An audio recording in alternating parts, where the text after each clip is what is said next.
Bonjour et bienvenue sur les clés de la réno. Vous vous lancez dans la rénovation? Alors vous êtes au bon endroit. Les clés de la réno, c'est le podcast qui vous accompagne tout au long de votre projet pour aménager et décorer la maison ou l'appartement qui vous correspond. Je suis Alison, aujourd'hui architecte d'intérieur et décoratrice. Je vous propose ici mes conseils et mes astuces pour transformer votre projet en un intérieur beau, chaleureux et fonctionnel dont vous serez fiers. Je suis passée par là. Je sais ce que c'est que de devoir gérer une rénovation en plus de son quotidien. C'est pas toujours une partie de plaisir, mais ça en vaut tellement la peine au bout du compte. Seul ou avec un invité, laissez-moi vous aider à simplifier les étapes, vous apporter les clés dont vous avez besoin pour que votre projet se passe au mieux. Imaginez, vous saurez enfin par où commencer et comment faire les bons choix. Retrouvez-moi aussi sur Instagram, c'est tout simplement les clés de la réno podcast pour encore plus de partage et de retour d'expérience. Allez, on y va ?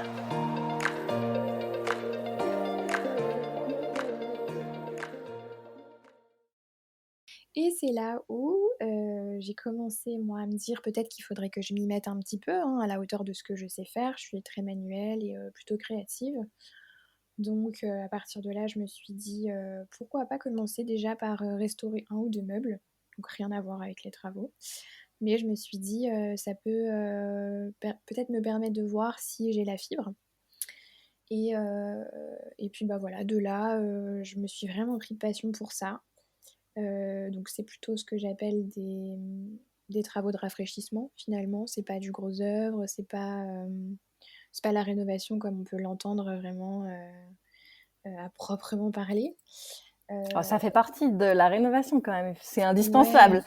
Mais c'est oui, sûr, tu es mais plutôt allée sur les finitions et ouais, c'était plutôt, ce que j'appelle, ouais, réenduire les murs, ouais. alors à savoir que la maison, comme elle a été, une entreprise d'informatique, il y avait plus du tout le cachet, que pourtant Mmh. elle mérite complètement d'avoir.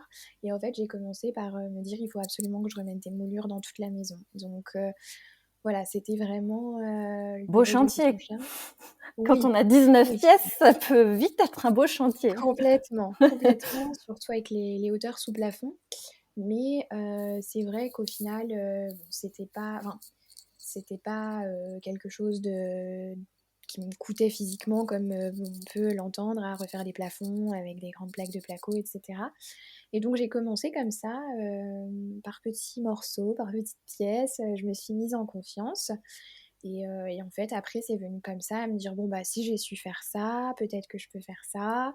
Et en fait, il s'est avéré que j'ai refait tout le deuxième étage. Je me suis lancée aussi donc dans la rénovation de la salle de bain, où j'ai fait du carrelage pour la première fois de ma vie.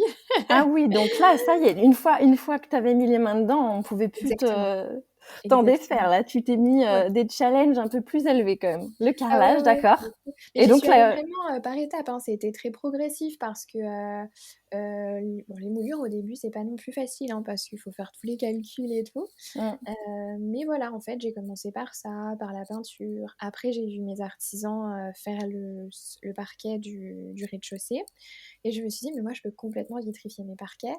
Donc je me suis aussi lancée dans ça. Après, bah, voilà, je me suis lancée sur le carrelage, et en fait, bah, de fil en aiguille, après on prend confiance et on se dit: «Pourquoi pas?» après tout, se lancer. Donc voilà, on était partis sur une délégation totale à l'artisan, et finalement, je me suis retrouvée à en faire aussi beaucoup, parce que bon, c'est vrai qu'il m'a aussi un petit peu, tutorée, voilà, il est très l'artisan, bienveillant. ouais. Ouais, il me prête, tout son matériel, il a toujours de bons conseils, donc voilà, c'est vrai que j'ai eu un petit mentor qui répond aussi à mes questions et qui remplit mon réservoir de confiance. Et voilà, du coup, aujourd'hui, on fait une sorte de co-rénovation. Voilà, le gros D'accord. œuvre pour lui et puis moi, je fais tout le travail, de alors pas de finition parce que bon, la peinture, les plafonds, tout ça, c'est pas vraiment de la finition, c'est aussi, des travaux à proprement parler, mais voilà, je suis plus sur le volet rafraîchissement et décoration, quoi. Mise en beauté. Ouais. Exactement,